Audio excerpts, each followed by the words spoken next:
13절부터 18절의 말씀. 자, 성도님들이 한번 교독을 하도록 하겠습니다. 제가 먼저 읽습니다. 형제들아, 세상에 너희를 미워하여도 이상히 여기지 말라. 우리 형제를 사랑함으로 사망에서 옮겨 생명으로 들어간 줄을 알거니와 사랑하지 아니하는 자는 사망에 머물러 있느니라. 그 형제를 미워하는 자마다 살인하는 자니 살인하는 자마다 영생이 그 속에 거하지 아니하는 것을 너희가 아는 바라. 그가 우리를 위하여 목숨을 버리셨으니 우리가 이로써 사랑을 알고 우리도 형제들을 위하여 목숨을 버리는 것이 마땅하니라. 누가 이 세상의 재물을 가지고 형제의 궁핍함을 보고도 도와줄 마음을 닫으면 하나님의 사랑이 어찌 그 속에 거하겠느냐. 자녀들아, 우리가 말과 혀로만 사랑하지 말고 행함과 진실함으로 하자. 아멘. 요즘에 저는 우리 여전도 회원들과 경쟁 관계를 형성하고 있습니다. 그 이유는 뭐냐면은 예배 끝나고 너무 맛있는 점심 식사를 준비하기 때문에 예배를 마치고 밥 생각이 먼저 날까, 말씀 생각이 먼저 날까 경쟁을 해서 제가 말씀 생각이 더 많이 나도록 해야 될 텐데 쉽지가 않습니다. 네. 썰렁합니까? 좀 반응이 없어가지고 재미가 하나도 없습니다. 네. 저는 성경을 전공한 목사로서 신약 성경 이게 연구를 하다 보면 때론 마음이 아프고 심지어 슬퍼지기도 합니다. 왜냐하면 성경을 기록했던 2000년 전 그 시대는 성도들이 너무 절박하게 신앙생활을 했기 때문입니다. 우리는 요한일서 말씀을 묵상할 때마다 하나님의 사랑이 얼마나 귀한 것인지 그냥 눈을 감고 지그시 묵상하고 은혜를 받으면 그만인데, 초대교회 성도들은 사랑 그 한마디에도 얼마나 커다란 희생이 따라왔는지 우리는 상상도 못할 것입니다. 자, 우리 13절 말씀을 읽겠습니다. 형제들아, 세상에 너희를 묘하여도 이상히 여기지 말라. 요한은 초대교회 성도들을 형제들아 이렇게 부르고 있습니다. 그러나 이 말씀에는 눈에 안 보이는 긴장감이 팽팽합니다. 세상이 성도들을 혹은 교회들을 미워하다니요. 세상은 사람들이 발붙이고 살아갈 곳이 아닙니까? 세상은 성도들이 생활하는 터전이죠. 그렇다면 세상은 우리가 반갑게 달려가야 할 자리가 아닙니까? 세상은 우리들에게 기쁨을 선물할 곳이어야 하지 않겠습니까? 그러나 요한이 살았던 그 시대는 그 세상이 성도들을 미워하였다 이렇게 말씀하고 있습니다. 도대체 교회와 세상은 어떤 사연이 있었던 것일까요? 간단하게 성도들에게 말씀드리면 그때 당시에 교회와 세상은 심각한 갈등 관계에 빠져 있었습니다. 한 세 가지 정도를 할 수 있는데요. 첫 번째는 종교적으로 그들은 교회를 미워하였습니다. 당시 교회는 그리스 로마 시대에 온갖 종교들이 있었고 황제 숭배를 하였는데 교회는 그것을 다 거절했습니다. 그러한 이유로 그들은 집단적으로 초기 교회를 질투했던 것입니다. 두 번째는 교회는 그 시대적 사회적 현상에 편승하지 않았기 때문입니다. 2000년 전 그리스 로마는 경제적인 그 부조리와 법적인 부정부패, 성적인 문란 등 온갖 죄악이 가득했지만, 그러나 기독교 성도들은 오직 복음을 따라 정직하게 살려고 했기 때문입니다. 세 번째는 교회는 개인주의나 이기주의를 배격하고 남을 위해 희생하거나 헌신하는 것을 당연한 것으로 여겼기 때문입니다. 그 당시 사회는 누군가 남을 위해 손해를 보거나 고통을 당하며 감수하는 것은 매우 드물고 희한한 현상이었던 것입니다. 자, 이해하기 쉽게 말씀드리면 조선시대로 돌아가 보면은 조선시대의 양반들이나 부자들이 가난한 사람들이나 신분이 천박한 그러한 백정 같은 사람들에게 뭔가 자선을 베푼다, 자비를 베푼다 하는 것은요, 양반으로서 부자로서 할 도리가 아니었어요. 그렇게 하면 오히려 안 되었습니다. 왜냐하면 그렇게 한다는 것은 신분 제도를 폐지하는 것과 마찬가지이기 때문이죠.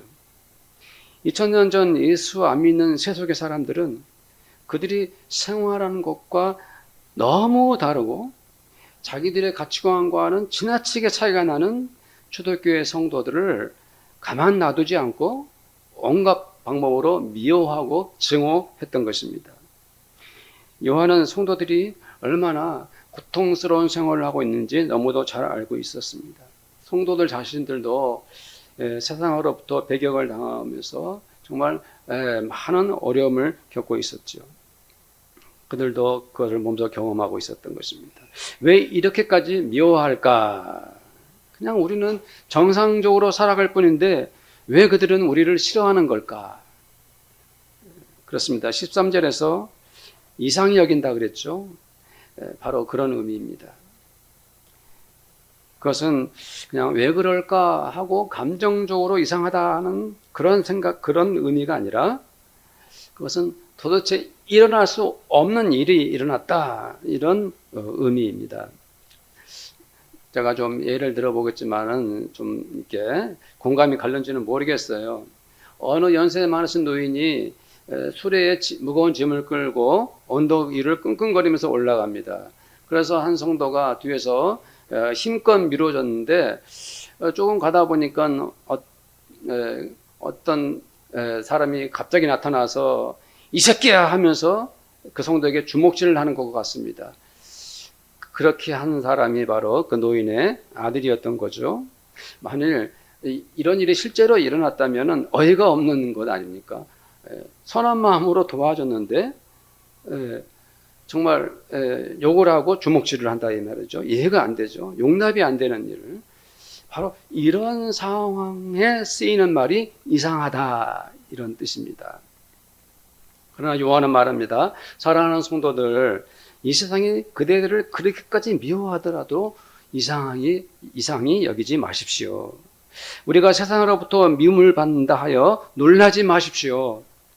우리가 하나님의 자녀로 사는 한 우리가 이 세상 끝날 때까지도 그들은 우리를 미워할 것입니다. 그들은 단지 우리가 하나님의 자녀라는 그 이유로, 우리가 하나님을 믿는다는 그 이유 때문에, 그리고 우리가 서로 사랑한다는 바로 그 이유 때문에 우리를 미워하는 것입니다. 그 이야기를 하고 있는 것입니다. 14절 말씀을 읽겠습니다. 시작. 우리는 형제를 사랑함으로 사망에서 옮겨 생명으로 들어간 줄을 알거니와 사랑하지 아니하는 자는 사망에 머물러 있느니라. 여기서 이 말씀을 자세히 읽으면 우리가 누구인지 요한이 말하고 있어요. 우리는 어떤 사람들인가? 그 정체성을 말해주고 있죠. 우리는 바로 누구라고 말하고 있습니까? 형제를 사랑하는 사람이다. 옛날에는 순교자가 많았어요. 너는 예수 믿을래? 아니면 예수를 부인할래? 하고 물으면 그 순간에 생사가 갈리는 것입니다. 나는 죽는 한이 있더라도 예수를 믿는다 하면 실제로 그 사람은 총이나 칼에 맞아 순교를 하였습니다. 왜 그는 순교를 했습니까? 자기의 존재가 누구인지, 나의 정체가 무엇인지 정확하게 알았기 때문입니다. 그러면 요한은 왜 이렇게 말합니까? 세상은 우리를 미워해도 우리는 어떤 사람인가? 세상이 우리를 싫어해도 우리는 어떤 사람인가? 그것은 바로 우리가 형제를 사랑하는 사람이다 라고 말하고 있습니다. 군계 일학이라는 말이 있지 않습니까? 그리스도인들은 혈통 자체가 다른 것입니다. 다들 미워하고 질투하며 자기들 욕심만 채우는 세상에서 성도들은 서로 뭐 하는 존재들입니까? 사랑하는 존재들인 것입니다. 요한은 매우 독특한 표현을 합니다. 형제를 사랑하는 성도들은 죽음에서 어디로 옮겼다고 말씀하고 있습니까? 무엇으로? 생명으로 옮겼다라고 말하고 있죠. 도대체 형제를 사랑하는 것이 무엇이기에 죽음에서 생명으로 옮겨진 것일까요?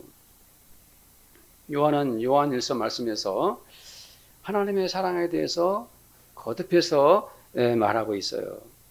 하나님은 그 성품 자체가 사랑이시다라고 말하고 있죠. 하나님은 사랑이시기에 우리도 서로 사랑합니다라고 요한은 여러 번 말했어요. 거꾸로 말한다면 만약 우리가 서로 사랑하지 않는다면 우리 인격은 하나님의 사랑에서 떠나버린 것입니다. 네. 하나님은 사랑이신데 정작 우리가 하나님의 성품에서 벗어났다면 우리는 어떤 사람으로 남게 되나요? 네. 그것은 당연히 하나님을 우리가 믿지도 않고 따르지도 않고 있는 거죠. 하나님은 사랑이신데 우리가 정작 사랑하지 않는다면 오히려 하나님의 영광을 욕보이는 것이고 지극히 불신앙적 행동을 하고 있는 것입니다. 성도들은 어떤가요? 하나님을 떠난 사람, 하나님을 대적하는 사람에게 생명이라는 것이 있습니까? 없습니까? 나무 한 그루가 잘 자라고 있는데 그것을 땅에서 뿌리째 뽑아냈습니다. 캐냈습니다. 당장 빼놓으면 그 모습이 어떻습니까? 살아있죠. 멀쩡해 보입니다. 그러나 시간이 가면 갈수록 그 나무는 서서히 말라가다가 마침내 최후에는 생명을 잃게 됩니다. 왜죠? 그 뿌리가 땅에서 벗어났기 때문이죠. 뿌리가 뽑힌 나무는 이미 생명을 빼앗긴 것과 같은 것입니다. 그것은 사람도 마찬가지입니다. 인간은 하나님 없이도 얼마든지 살아가는 것처럼 보입니다. 하나님을 믿지 않아도 충분히 자기 인생을 펼쳐 나갈 것 같이 보입니다. 그러나 하나님에게서 떠나간 사람은 마지막에는 결국 생명이 없는 것입니다. 요한은 바로 그 말을 하고 있습니다. 사랑하는 사람은 하나님의 성품 속으로 들어가는 사람이다. 사랑하는 사람은 과거 하나님 없이 살면서 죽음에 머물러 있었지만 이제는 하나님을 믿고 하나님의 사랑을 형제를 사랑함으로 열매를 맺고 있다. 그 말을 하고 있습니다. 하나님을 믿는 자, 하나님을 사랑하는 자는 반드시 또 사람들을 사랑합니다. 네. 사랑하는 사람은 자기의 죽은 몸이 이제는 생명을 회복하게 된 것입니다. 성도들에게 질문하겠습니다. 성도님들 생각에 사람이 저지를 수 있는 가장 큰 죄는 무엇일까요? 도둑질이 있고 폭력을 휘두르는 죄가 있기도 하고 간음죄가 있기도 하고 동성애, 거짓말하기, 사람을 죽이는 살인죄. 요즘에는 죄의 항목도 너무 많아가지고 다 열거를 못합니다. 그것이 죄인지 아닌지 모르는 일도 많죠. 아마도 가장 큰 죄는 사람을 죽이는 죄가 아닐까 싶습니다. 사람의 생명은 하나님의 것입니다. 또 사람은 살아서 자기 인생을 누릴 권리가 있어요.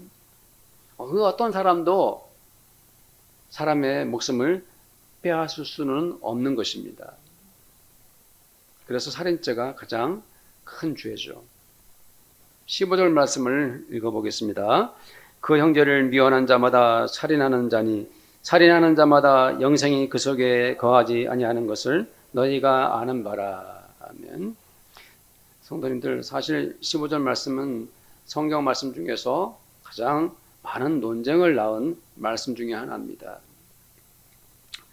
성도들도 이 말씀이 너무 급진적이지 않나 싶죠. 형제를 미워한다고 해서 사람을 죽인 죄, 살인죄에 해당할까요? 그런 의문이 들지 않습니까? 미워했는데 살인죄라고 요한이 말하고 있습니다. 그러나 15절 말씀은 12절 말씀과 연관이 돼요. 3장 12절에 보면 가인 이야기가 나와요. 가인은 자기 동생 아벨을 죽였습니다. 왜 죽였습니까? 가인은 아벨을 미워했기 때문입니다. 가인은 아주 심하게 질투심에 빠지고 말았습니다. 그는 동생을 증오하는 마음을 참지 못하고 그만 아벨을 죽이고 말았습니다. 가인의 비극은 사랑하는 것과 미워하는 것 사이에서 둘 중에 하나를 선택해야 되는데 그는 무엇을 선택했습니까? 미움을 선택했어요. 그것이 가인의 비극이에요. 요한은 누군가를 미워하는 것이 무엇인가? 뭐라고 말하고 있습니까? 그것은 사람을 죽이고자 하는 마음과 같아요. 살인하는 거예요. 요한이 왜 이렇게 말했을까요? 실제로 사람이 누군가를 미워할 때 얼마나 치명적인 일들이 발생합니까? 누군가를 증오할 때 그 비참한 현상은 온갖 싸움으로 드러납니다. 철없는 어린아이에도요, 증오심을 심어주면 애가 막 폭력적인 행동을 하게 됩니다. 마음에서 미운 감정이 치솟아서 그러는 거죠. 사람을 죽이는 전쟁도 모두 미움에서 시작되지 않습니까? 나와 종교가 다르다고 혹은 사상이 다르다고 집단적으로 사람을 막 죽여도 죄책감 없습니다. 죄책감은커녕 오히려 자기 신들에게 감사의 기도를 드리는 것입니다. 네. 많은 사람을 죽여놓고 박수를 치고 환호를 하는 것입니다. 미움에서 시작된 이러한 참혹한 인간의 죄인 것입니다. 그것이 바로 무엇입니까? 미움과 증오에서 시작되고 있는 것입니다. 요한은 예수를 믿는 사람들에게 미움은 살인과 같다라고 아예 단언하고 있습니다. 요한이 말할 때 그래도 우리가 사람인데 좀 미워할 수 있지. 좀 우리를 용납해 주시오. 우리가 살면서 누군가를 미워할 수도 있는데 약간 이해해 주십시오. 이렇게 질문하는 것을 원천적으로 차단해 버렸습니다. 그가 성도인데도 형제를 미워한다면 그 누구도 예외가 없이 살인죄를 저질렀다고 단호히 말하고 있는 것입니다. 살인을 저질러 놓고도 나는 하나님을 믿습니다. 이렇게 말할 수 없지요. 성경의 율법에 남을 죽인 자는 율법에 뭐라고 되어 있어요? 사형을 그도 당해야 합니다. 사람을 죽인 자가 하나님께 나에게 영생을 달라고 말할 수 없지 않습니까? 요한은 형제를 미워하는 것은 곧 살인하는 자니 그 사람은 영생을 가질 수 없다라고 15절에서 말씀하고 있는 거예요. 자, 우리 16절 말씀을 읽겠습니다. 그가 우리를 위하여 목숨을 버리셨으니 누가 이로써 사랑을 알고 우리도 형제들을 위하여 목숨을 버리는 것이 마땅하니라. 이 말씀도 자세히 읽어보면 우리의 마음을 매우 긴장시키고 있습니다. 이 말씀을 그냥 스쳐가듯 읽으면 참으로 은혜로운 말씀이지만 조금 더 멈춰서 늦춰가면서 천천히 전후 문맥을 살피면서 묵상하면 이 말씀을 어떻게 실천하지 하는 두려운 마음이 생깁니다. 왜 우리는 이 16절 말씀이 무섭다는 생각을 하게 될까요? 왜냐하면 그것을 내가 적용하면 내가 형제들을 위하여 목숨을 버려야 하는 상황에 이를 수도 있기 때문입니다. 그 말씀을 하고 있지 않습니까? 아무리 우리가 교회에서 성도들과 교제하고 서로 사랑한다고 해서 성도들을 위해서 목숨을 버리는 일은 도무지 상상하기 힘들지 않겠습니까? 그렇죠? 그러나 요한은 형제들을 위하여 목숨을 버리는 것에 대해서 애매하게 말하지 않습니다. 그가 말할 때 여러 번 성도들을 위해서 우리가 그래도 목숨을 버려야 하지 않겠습니까? 이렇게 말하지 않았어요. 형제들을 위해서 목숨을 버리도록 우리는 최선을 다해야 합니다. 이렇게도 말하지 않았습니다. 요한은 그것이 마땅하다고 말해버립니다. 마땅하다는 말이 무슨 뜻입니까? 그것은 해도 되고 안 해도 되고 하는 것이 아니라 반드시 그러해야 한다는 의미가 아닙니까? 그렇다면 실제로 요한 시대의 성도들은 성도들을 위해서 생명을 바치기까지 했을까요? 사도행전에 보면 초대교회 처음 순교자가 스데반이었습니다. 그는 예수님을 전하고 또 복음을 전하다가 유대교 강경파들에 의해서 돌에 맞아 생명을 잃었습니다. 그를 장례할 때 많은 성도들이 통곡하며 울어야 했습니다. 단지 복음을 전했다는 이유로 하나님의 율법을 어겼다고 하나님을 못 어겼다는 그러한 죄를 뒤집어 씌워서 스데반을 공개 처형을 시킨 것입니다. 박해와 환난은 걷잡을 수 없이 들불처럼 번져갔습니다. 우리나라로 말하자면 작년 3월에 있었던 경북 의성의 산불처럼 무섭게 박해와 환난이 번져갔어요. 누구도 상상하지 못할 정도로 수많은 성도들이 폭력을 당하거나 옥에 갇히거나 심지어 목숨을 잃어야 했습니다. 어떤 경우는 이런 경우도 있었어요. 마치 사상범을 체포해가지고 신문을 합니다. 그래놓고는 네가 다른 기독교인 한 사람 어디인지 알려주면 너 목숨을 살려주겠다. 석방시켜 주셨다고 유혹을 하고 혹은 고문을 합니다. 그러나 성도들은 결코 발설을 하지 않았습니다. 끝까지 밀고 가지 않으면 결국 그 성도가 목숨을 잃어야 했습니다. 그들은 자기 목숨을 버릴지언정 다른 성도들이 위험에 빠지는 일을 하지 않았던 것입니다. 초대교회 성도들은 실제로 삶의 현장에서 다른 성도들을 살리기 위해서 자신의 생명을 버렸던 것입니다. 도대체 형제들을 위해서 목숨을 희생하는 그 사랑은 어디에서 온 것입니까? 요한은 그 사랑이 바로 예수 십자가 사랑이라고 말합니다. 예수님은 우리를 사랑하시기에 억울한 재판을 받으시고 모진 고문 끝에 십자가의 못에 박혀 목숨을 잃으셨습니다.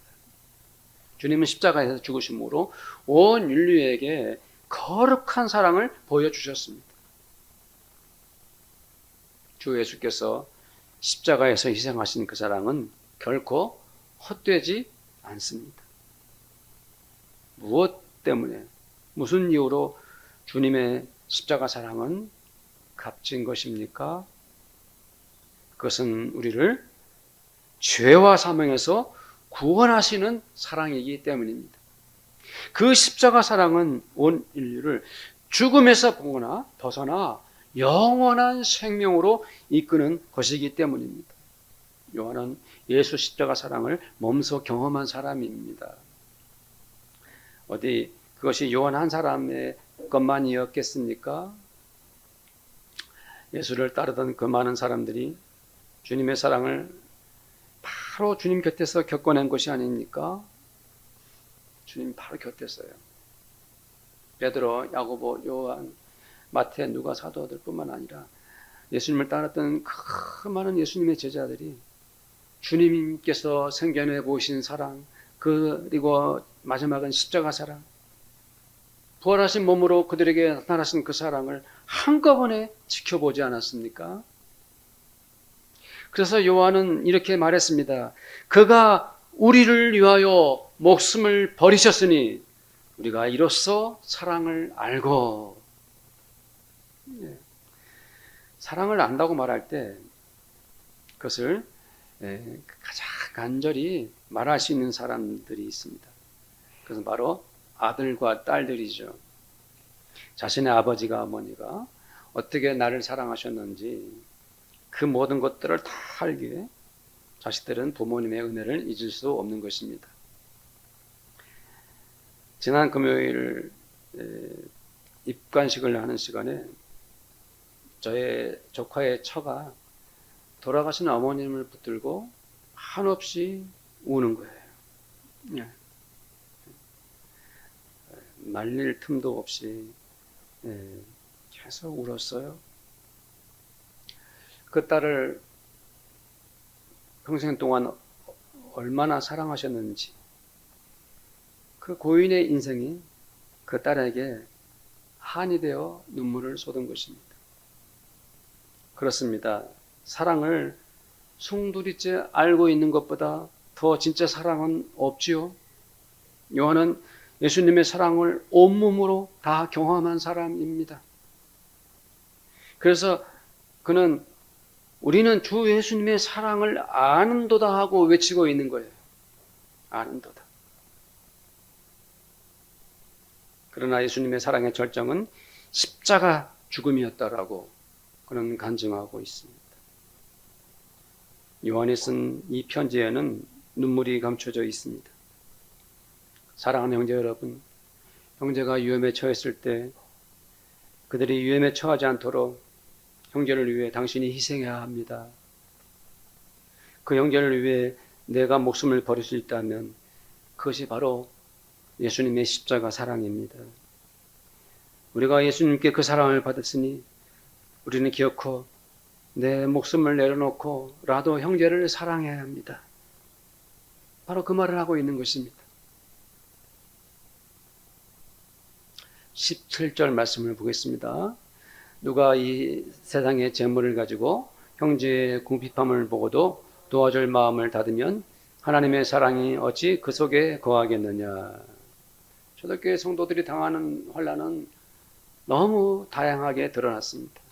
가장 흔한 것은 경제적 어려움이었습니다. 먹을 것을 빼앗는 것은 물론이고 경제적 활동을 못하도록 온갖 방법으로 성도들을 괴롭혔습니다. 황제 숭배를 거절하면 그들은 살아가는 사회 집단에서 몰아내었습니다. 종교적, 정치적 이유를 들어서 성도들을 체포하면 온갖 고문을 가하거나 심지어 공개 처형을 하였습니다. 어떤 경우는 성도들 짐승들과 싸우기 위해서 목숨을 빼앗아 갔습니다. 그러므로 성도들은 숨어서 신앙생활을 해야만 했습니다. 제야동굴에 들어가거나 물고기 문양이나 포도 열매 모양으로 암호를 해서 서로 간에 소통을 하며 살아갔습니다.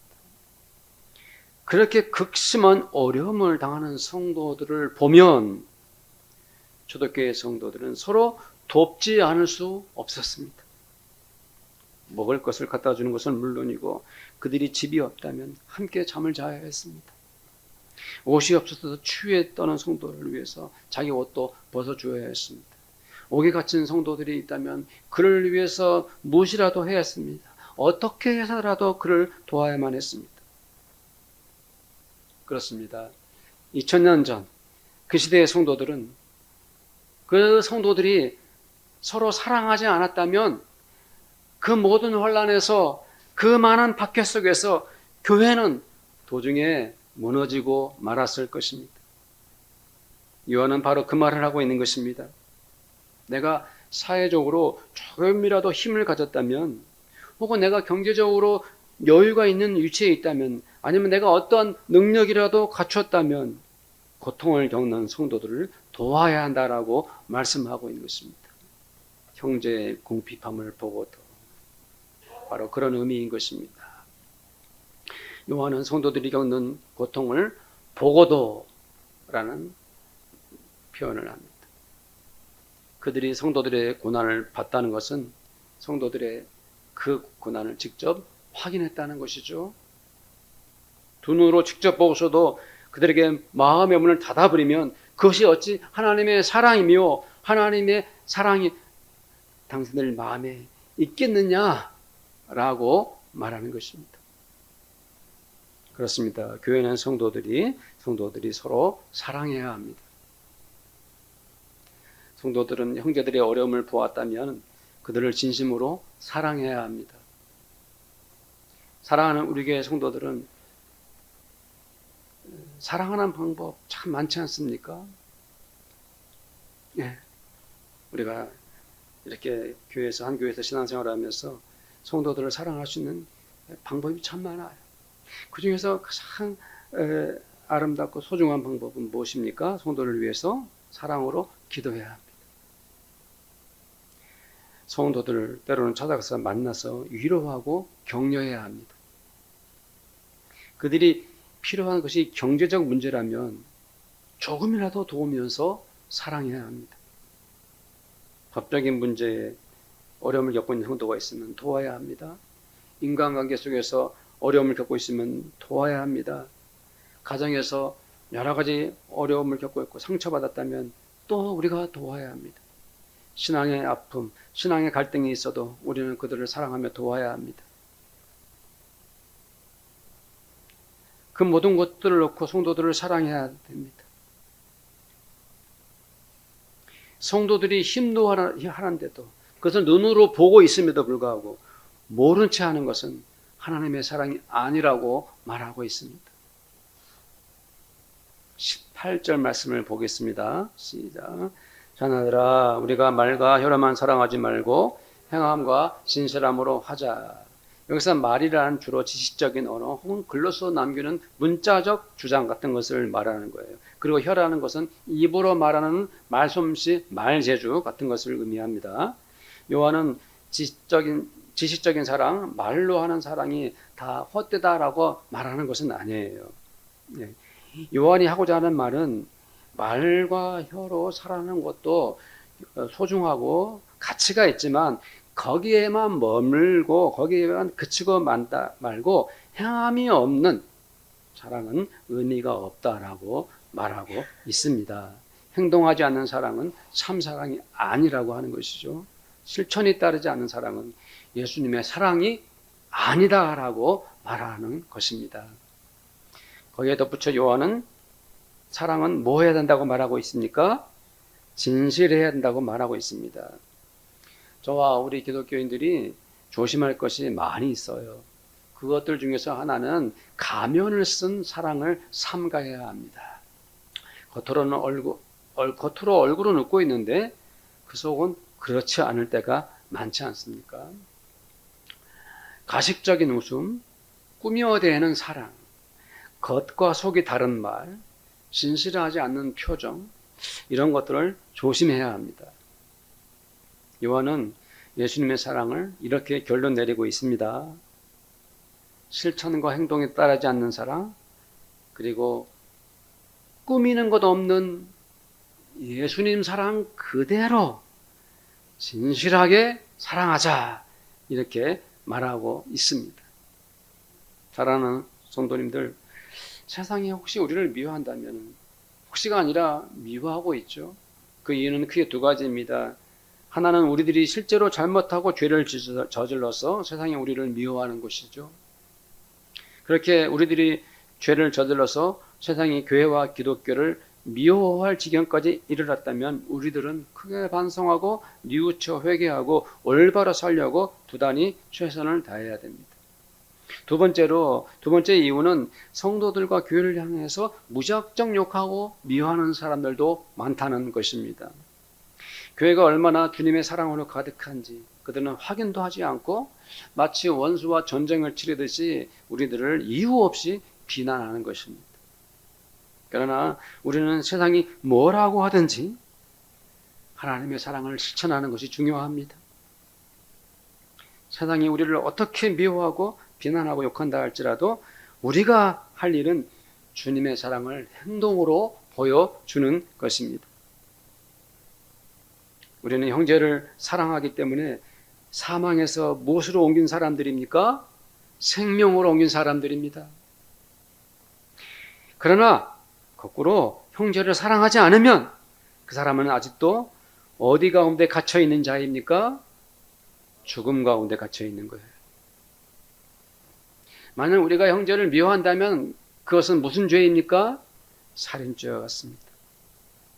우리는 누군가를 미워할 수도 있고 미워하는 것은 당연하다라고 질문할 수 없습니다. 이제는 우리가 형제를 미워하는 것은 내 마음에 가인의 증오가 숨어 있기 때문입니다. 이제는 형제를 미워하지 마십시오. 어떤 사람이라도 증오하지 마십시오. 네, 오늘날 기독교인들이 앞장서서 미워하고 증오하고 욕을 퍼붓고 하는 일을 성경에서 벗어나는 행동을 이제 그 누구라도 하지 말아야 하는 것입니다. 우리는 예수님께 십자가 사랑에 빚을 진 사람들입니다. 나도 예수님이 아니었으면 저 사망의 함정에 빠져서 영원히 빠져나올 수 없었을 것입니다. 예수님이 우리를 사랑하시어 당신의 목숨을 버리셨기 때문에 우리가 그 사랑의 은혜로 이렇게 하나님의 아들, 딸들이 되었습니다. 그렇기 때문에 이제는 우리들 차례입니다. 우리들도 형제를 위해서 희생하고 그 사람을 위해 헌신하고 그 사람을 진심으로 사랑해야 합니다. 형제가 고난당하는 것을 눈으로 봤다면 외면하지 마십시오. 형제가 슬퍼할 때 모른 채 하지 마십시오. 하나님은 우리를 긍휼히 여기시고 우리를 불쌍히 보셔서 그 사랑을 조금 더 아끼지 않고 나누어 주셨습니다. 주님은 사랑으로 말씀하셨습니다. 주님은 사랑을 가르쳐 주셨습니다. 그러나 주님은 그것에만 머물지 않고 오직 행동하시며 우리를 사랑하셨습니다. 조금 더 망설이거나 더 생각하나 자로 재지 않으시고 그저 순수한 마음 하나로 우리를 사랑하셨습니다. 주님은 오직 진심으로 우리를 사랑하셨습니다. 우리를 또 주님의 은혜로 주님처럼 마음 다해 형제들을 사랑하시기를 우리 주 예수님의 이름으로 축복합니다. 우리 교회가 사랑하는 교회가 됩시다. 아멘. 우리 함께 기도하기를 원합니다. 오늘 말씀을 묵상하고 생각하면서 서로 사랑하기를 원합니다. 사랑하는 교회가 되기 원합니다. 기도하겠습니다. 하나님 아버지 감사합니다.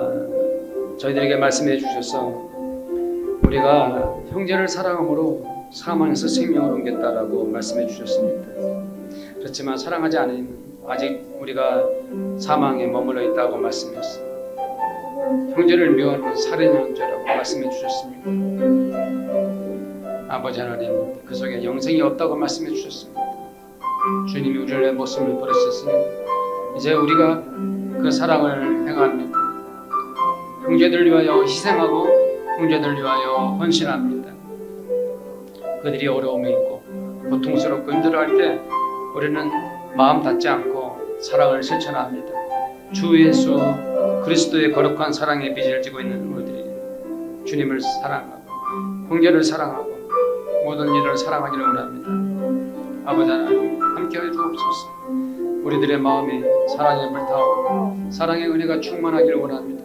주님 우리 성도들 사랑으로 축복하시고 사랑의 은혜를 부어주시고 사랑의 능력을 주시고 사랑의 기쁨을 주시고 사랑의 열매도 허락하여 주옵소서.